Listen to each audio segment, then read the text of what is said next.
Statistični podatki kažejo, da je Slovenija relativno varna država, kar se tiče varnosti otrok v prometu. Vsako leto je od 3 do 5 smrtnih žrtev med šolarji. Da žrtev sploh ne bi bilo, so nasveti Agencije za varnost v prometu pomembni.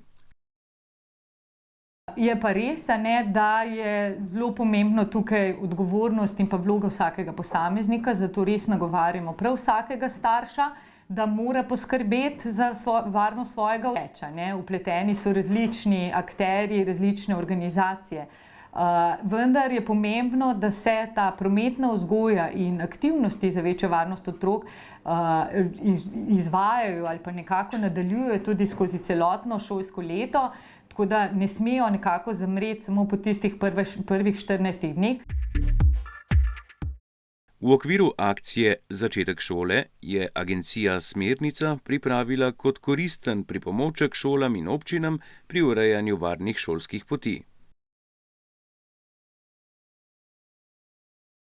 V digitalizirani obliki jih ponuja nova aplikacija Lili and Val. Ta aplikacija je namenjena otrokom, staršem, lokalni skupnosti, da lažje in učinkovitejše pregledajo in pogledajo, kje so bolj varne šolske poti.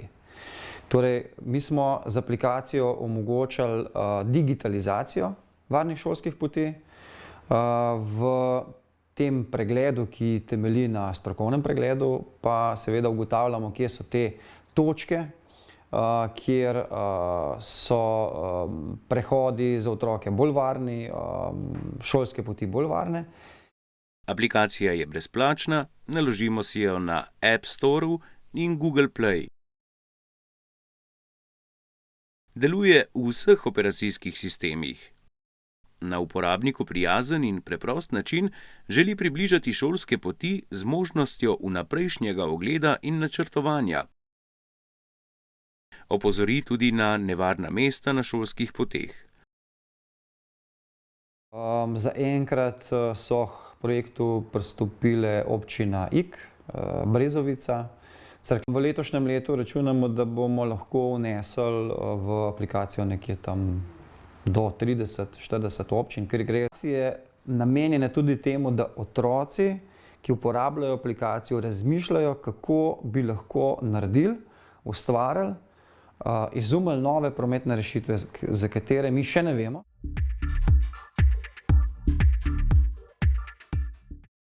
Starši in odrasli s svojim zgledom zelo pomembno prispevamo k osveščanju in zavedanju nevarnosti pri otrocih.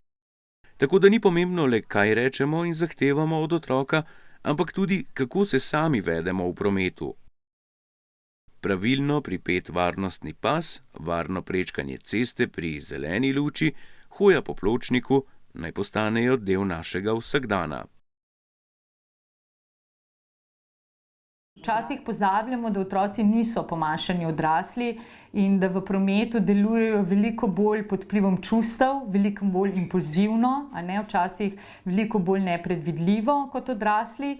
V končni fazi so tudi seveda manjši, imajo ožji vidni kot in to so vse v bistvu tiste težave, s katerimi se v prometu srečujejo in posledično lahko zaradi njih tudi naredijo bolj verjetno napako. Posebnih smernic za gluho in naglušno populacijo šolarjev Agencija za varnost v prometu ne izvaja. Tukaj mi ne ločujemo na otroke s posebnimi potrebami in na tiste običajne. Je res, da seveda je sluh eden izmed pomembnih čutil, ki pač nekako nam pomagajo v prometu, namreč seveda promet, vozila slišimo in na ta način opozorijo na svojo prisotnost, kar je pri teh otrocih, ki so seveda gluhi ali naglušni, lahko težava. Te nevarnosti, tega tveganja dodatnega nekako zavedajo, je seveda še toliko bolj pomembno, da res skrbno delujejo v prometu. To pomeni, da se dodatno vidno prepričajo, ali se približuje vozilo z vseh strani, naprimer, da so dodatno pozorni pred prečkanjem ceste, da se res dosledno ustavijo in na tak način v bistvu preverijo dodatno, ker pač sluh žal ni v pomoč. Najbolje je, da s prometno vzgojo začnemo takoj, ko se otrok prvič sreča s prometom. Naučimo ga, da promet ni igra. Skozi dober zgled in pohvalo ob pravilnem ravnanju bo šolarju lastna varnost na prvem mestu.